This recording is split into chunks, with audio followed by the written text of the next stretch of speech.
What is up, everyone? Welcome back to our channel. Welcome back to TechMan. Today, our topic is all about how to add a before and after slider to Shopify.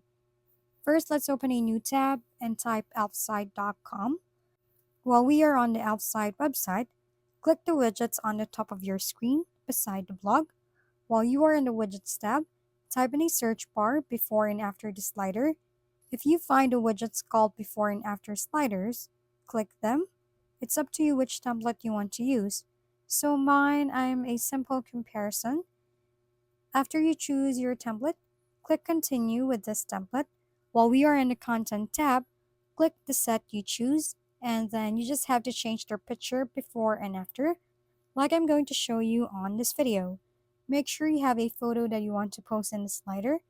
After you edit the images, click Add to Website for free. After that, click Publish, and then select the light version since it's free, but it's still up to you if you want other offers.